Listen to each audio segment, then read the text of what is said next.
નમસ્કાર દર્શક મિત્રો, હું છું ડોક્ટર બંકિમચંદ્રસિંહ ત્રિવેદી. મિત્રો, આ ચેનલની અંદર આપ સર્વેનું હૃદયપૂર્વક હાર્દિક સ્વાગત કરું છું. મિત્રો, આ ચેનલની અંદર આજના પવિત્ર પર્વની અંદર વિષય છે અયોધ્યાની અંદર ભગવાન રામચંદ્રજીની પ્રાણ પ્રતિષ્ઠા મહોત્સવ. તો આ પ્રાણ પ્રતિષ્ઠા મહોત્સવના પર્વમાં આપને શુભ અને મંગલ કામના ફરીથી પાઠવું. મંગલ ભવન અમંગલહારી અને દ્રવ ઉત્સો દશરથ અજીર બિહાર.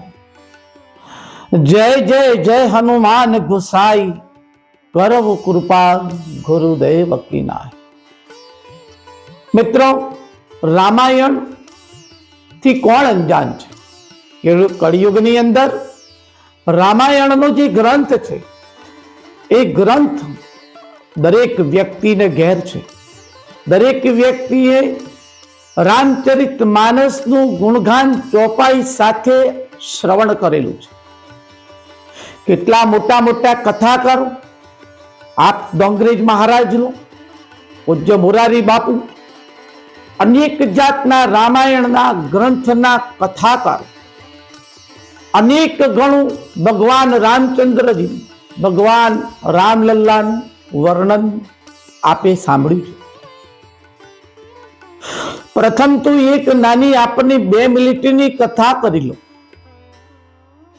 કે ભગવાન રામચંદ્રજી, ભગવાન રામ, લક્ષ્મણ અને મા સીતાજી કૈકેયીના વચન પ્રમાણે મહારાજા દશરથે ભગવાનને 14 વર્ષનો વનવાસ આપ્યો અને ભરતલાલજીને ગાદી આપી હતી. આપ સર્વે જાણો છો. તો આ 14 વર્ષના વનવાસ કર્યા પછી ભગવાન રામચંદ્રજીએ 14 વર્ષની અંદર કેટલાય રાક્ષસોનો સંહાર કર્યો, કેટલાય દેવતાઓના યજ્ઞો ફરીથી પ્રજ્વલિત કર્યા, શબરી અને અનેક દેવીઓને ત્યાં એમને ઘરે પગલા કરી અને ધન્ય કર્યા, શલ્યાની અહલ્યા બનાવી.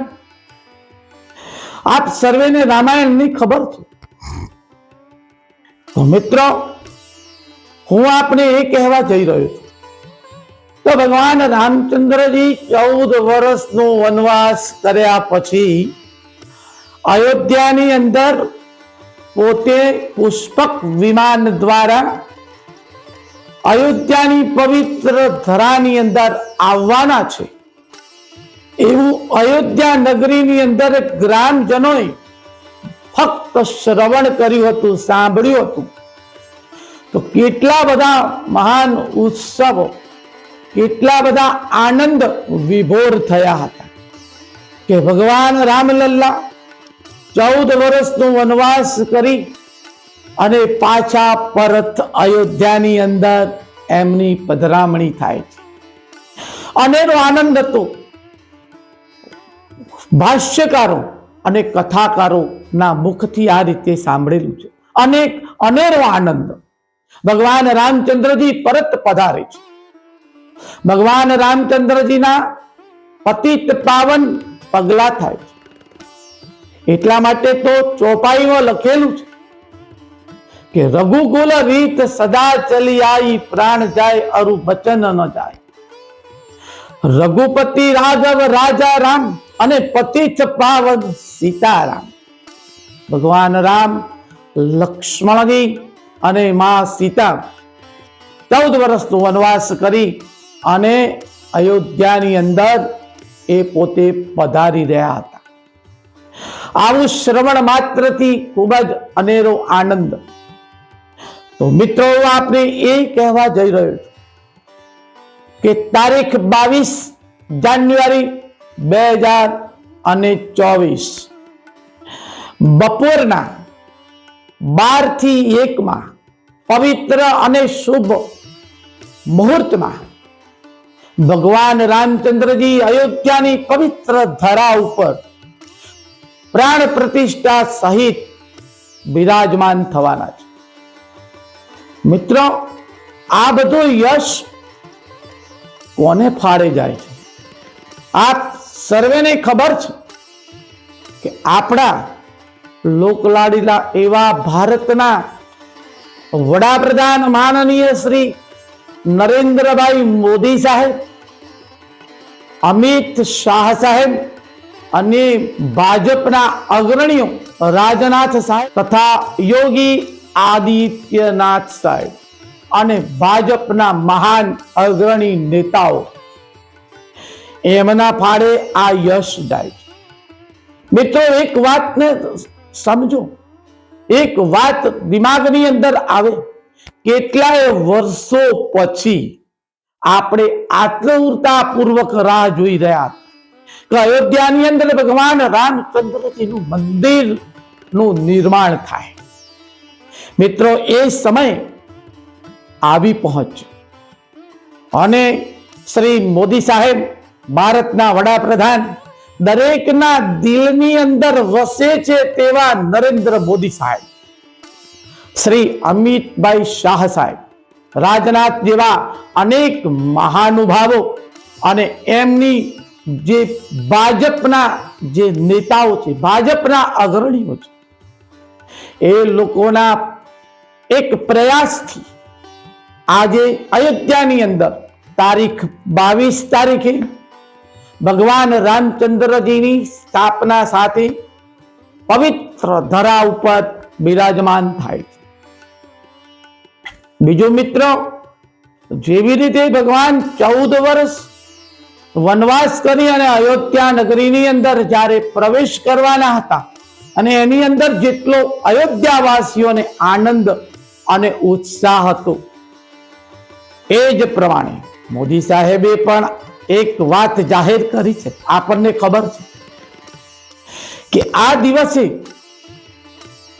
પ્રત્યેક વ્યક્તિને ઘરે આસોપાલવના તોરણ હોય, પુષ્પની માળાઓ હોય, દીપ પ્રાગટ્ય હોય, જેટલા આપણને યોગ્ય લાગે એટલા, એક દીપક 5, 10, 25, 50, 100 આપની યોગ્યતા પ્રમાણે આપણા ઘરની અંદર, આજુબાજુ સોસાયટીની અંદર દીપ પ્રાગટ્ય થાય, આનંદ અને ઉત્સાહનો એક તહેવાર મનાવાય. જેવી જ રીતે દિવાળીના પવિત્ર પર્વની અંદર આપણે કેવા ઘરે સરસ મજાના તોરણ, દીવડા, આખા ઘરની આસપાસ બધી લાઇટિંગો છે, દીપમાળાઓ છે, આ બધું કરી અને આપણે દિવાળીનો પવિત્ર પર્વ ઉજવીએ છીએ.